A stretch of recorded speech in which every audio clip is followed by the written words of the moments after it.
I was just a little girl, I asked my mother, what will I be? Will I be pretty? Will I be rich? Here's what she said to me. Que sera, whatever will be, will be. The future's not ours to see. Que sera, what will be, will be. When I was just a child in school, I asked my teacher, what should I try? Should I paint pictures? Should I sing songs? This was her wise reply. Que sera,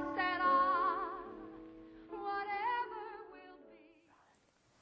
What made you study photography and moving image as a degree? Well, I started to study those two subjects when I came after college after doing a fine art and design degree, which specialised in all different areas of art, and I spent 4 years in college and studying art and design, and from that I kind of established photography and moving image from there. What was your first photo that you took? Was it at college on a more serious level? Saw the camera as a tool. I took a photo of this tree looking up against the trunk towards the branches, and it just fascinated me, and I just liked to try, and I wanted to focus on the bark of the trunk, and then expand and use the shallow and the depth of field to focus all the way up to the expansion of the branches and the leaves.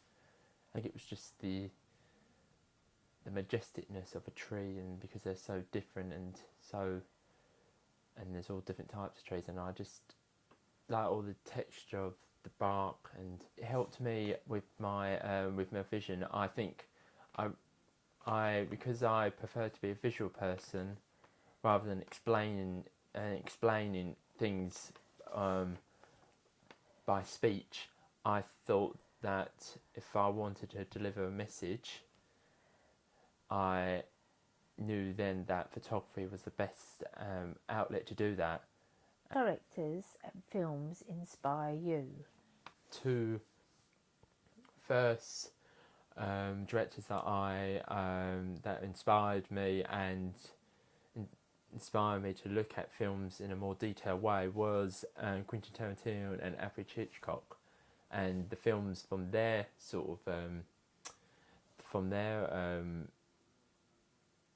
that they are credited is probably with Quentin Tarantino, Inglourious Basterds from 2009, and I would say from Hitchcock, Rear Window.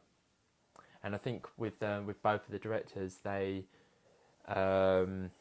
use the camera to tell the audience how they should feel about a particular situation.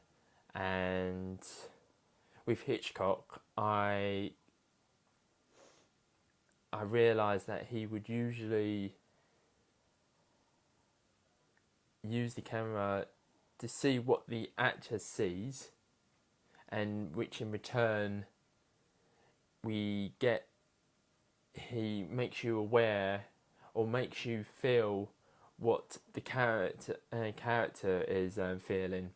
With Quentin Tarantino, I liked, in terms of Inglourious Basterds, I did like a particular scene there, which is like the opening scene when a Nazi colonel arrives at this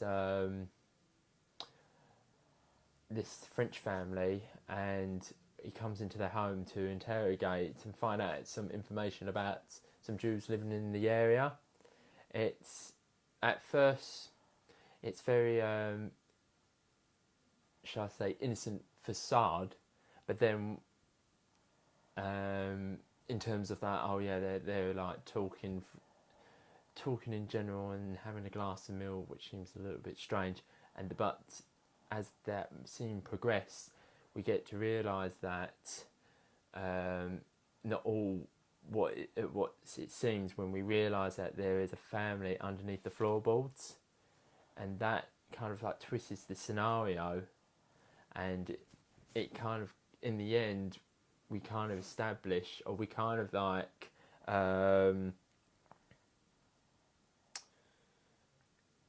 start to remember what the type of monsters the Nazis was. And I liked the scene of that because it built on suspense and tension, which I would say are the two key things that I admire the most between the both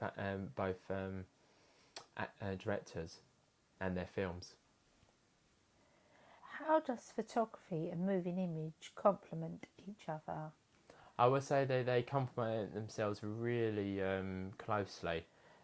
I know for the fact that with photography, you can tell a story through a set of photos, and with moving image, you kind of tell a story through a set of sequences or scenes.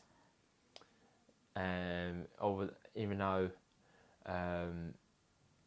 with photography it's a lot harder because you've got to constrain it and you've got to be precise what information you want to portray.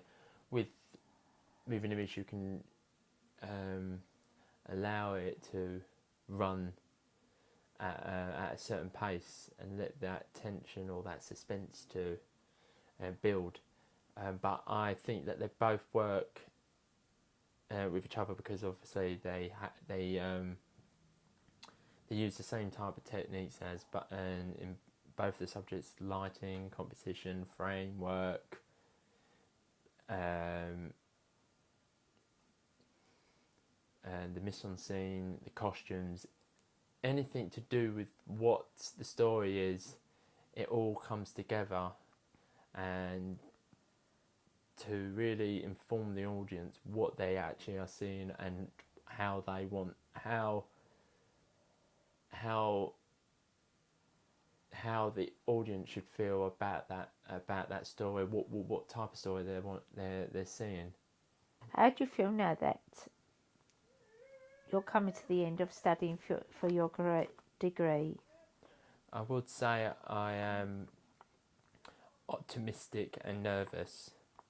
Those are the two things I probably would say the most.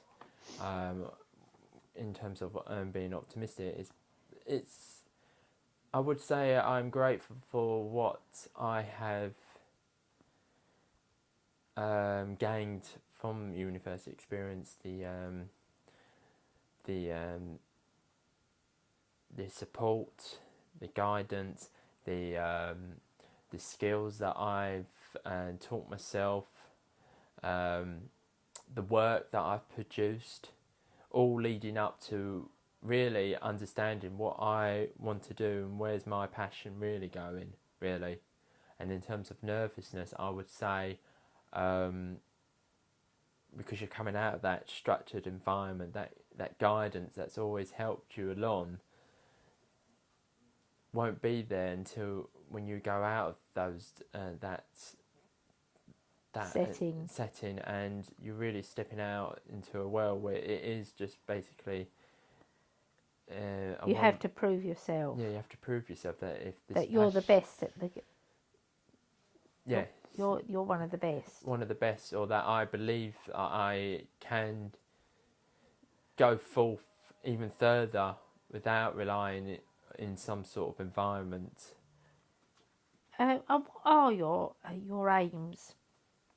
My aims. So after uni,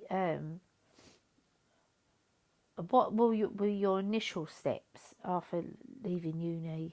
I'll say my initial steps afterwards is to basically, I think because having the combined honours, doing photography and doing moving image, I would say they both have been beneficial because it's helped me to realise that as much as I admire photography, I'm more leading into more of a film career more than anything.